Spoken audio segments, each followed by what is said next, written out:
Hello everybody, this is my video about summary writing. Okay, so we're going to look at summary writing and we're going to look at short summaries specifically later on because this is the skill that we're looking to develop this semester.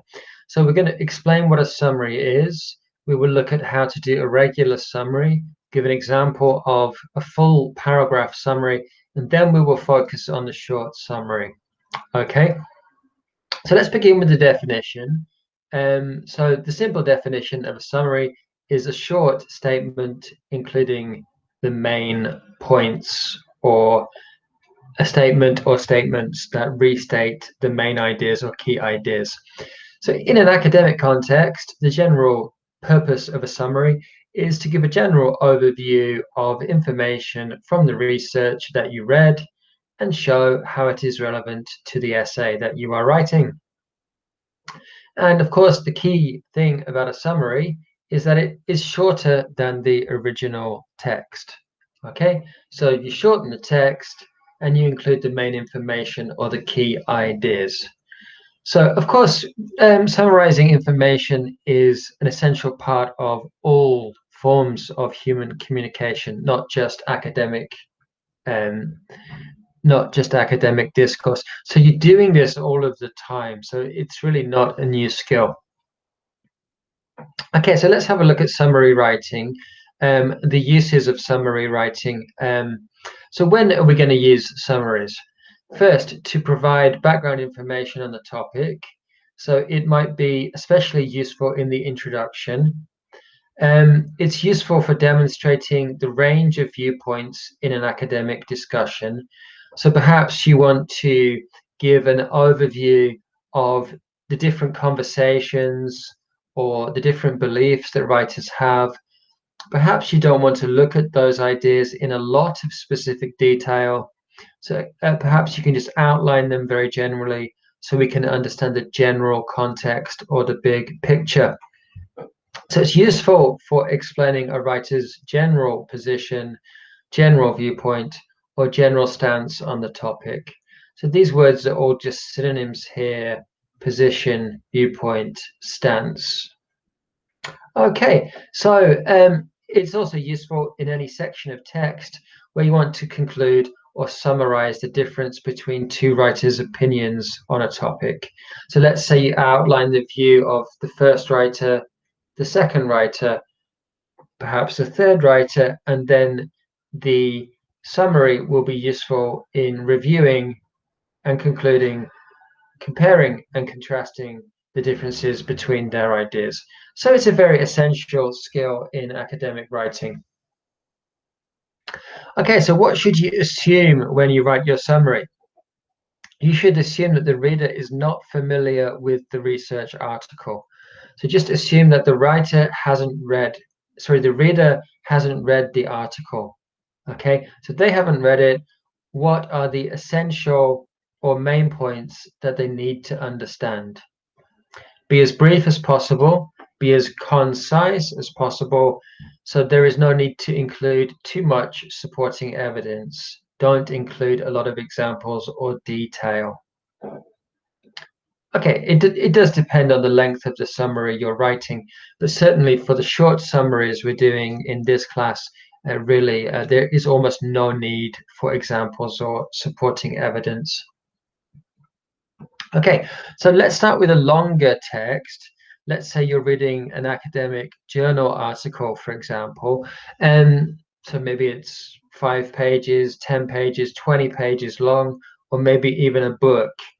How are you going to summarize this long text effectively?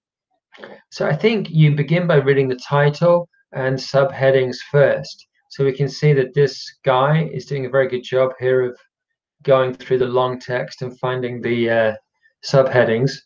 And then read the whole article or the whole paragraph before you summarize. Of course, it's not necessary to summarize the whole article. Often in a 20-page article, maybe you just want to summarize one section or a few paragraphs of the text. This is very, very normal. So read the whole article or the whole paragraph that you want to summarize first. Then read it again. On the second reading, note the main ideas. So look for repeated vocabulary, keywords, also synonyms of those words, because this will indicate the main theme or the main themes of the text. To take a note of those keywords and also take a note of anything that is defined or explained in the text, especially anything near the start of the text or near the start of a section of text. Because normally in English, we put the most important information first. So any keywords near the beginning of a section of text are likely to be important information. If it's an academic article or a book, you want to identify the main argument or the thesis statement of the writer. So when we did the essay last semester, I said the thesis statement is the most important sentence in your essay.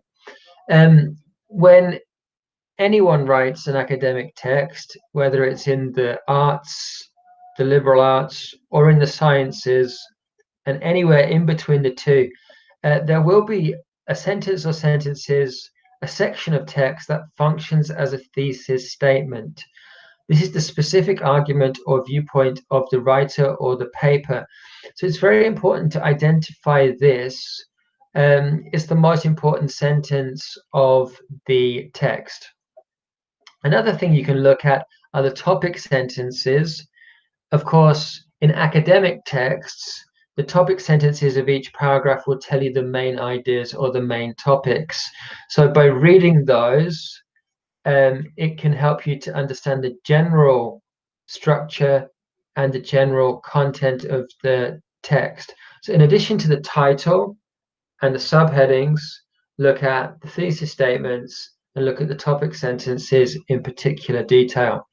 So it's not necessary to find and take notes of examples and supporting details. So let's move on and look at an example summary paragraph. Okay, so we have a topic sentence here. We have the supporting sentences and in-text citation here. So this is your in-text citation.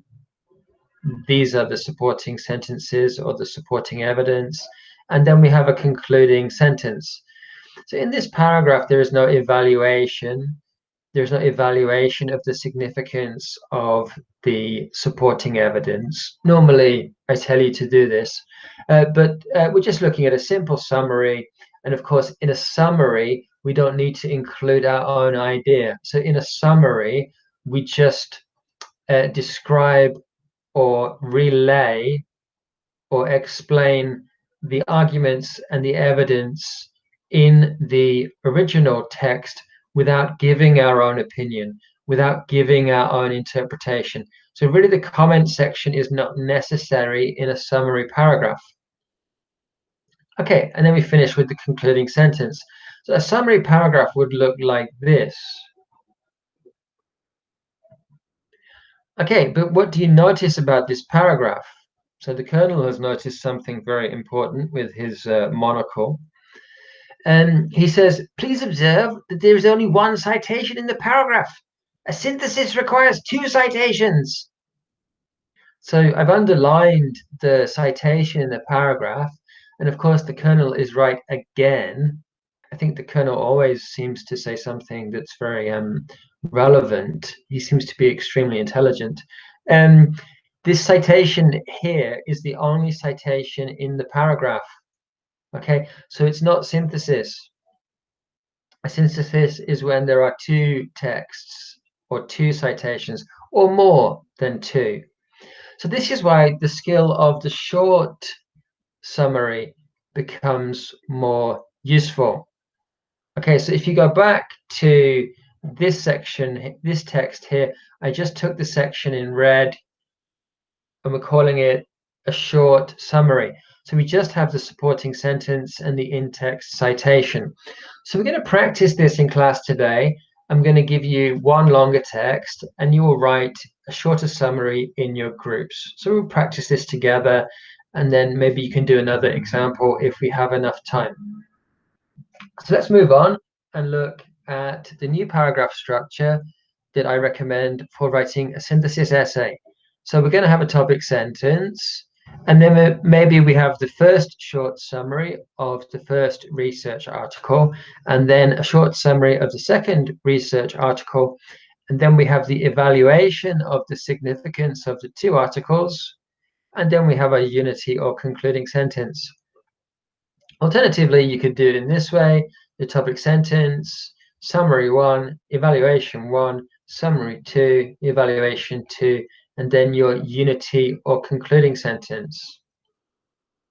So the main point is highlighted in red. A summary paragraph refers to one information source, and a synthesis paragraph refers to two or more sources of information. Okay, of course, you can also just include a paraphrase here in this section. So the modified paragraph structure is first summary or paraphrase, second summary or paraphrase, perhaps a third is also possible. And then again, we can do it like this: first summary or paraphrase, evaluate, second summary or paraphrase, evaluate. And don't forget, we need the topic sentence and the unity sentence, and those two connect to each other. So I will explain a little bit more about that, or I will show you some materials that explain that a little bit more clearly later on, just before we write the actual essay. Okay, so let's move on and look briefly at the difference between a paraphrase and a summary. Okay, in both cases, we are rewriting the words or ideas of a researcher in our own vocabulary, in our own language. But what's the difference? So the first obvious difference is that the paraphrase is the same length as the original text and includes all of the information. So with the paraphrase, it must have the same meaning. So you don't remove anything, you don't omit anything, you don't leave anything out. However, with the summary, you leave out quite a lot of information. You just include the essential ideas or the essential information, and you leave out most of the supporting detail, which leads us on to the second difference. The second difference is that the paraphrase includes the specific details. So it's very useful for including facts or examples or evidence, because these are always specific. So if this one is specific, then the summary will be general. So these are opposites, really: specific or particular and general. So the summary is useful for generalizing, for concluding, and for compressing or condensing information, which just means taking a long text and making it shorter. Paraphrase is good for looking at the specific claims of writers, and the summary is more useful for looking at the general claims of writers. So the paraphrase is shorter and more specific. The paraphrase is the same length and is more specific, and the summary is shorter and more general. So that's the end of the video presentation about summary writing. We looked at how to write a summary, we looked at how to write a short summary, and we looked at how to write paragraphs in your academic essay, including paraphrases and summaries. And then we looked basically and briefly at the difference between the paraphrase and the summary. Okay, thanks very much, everybody.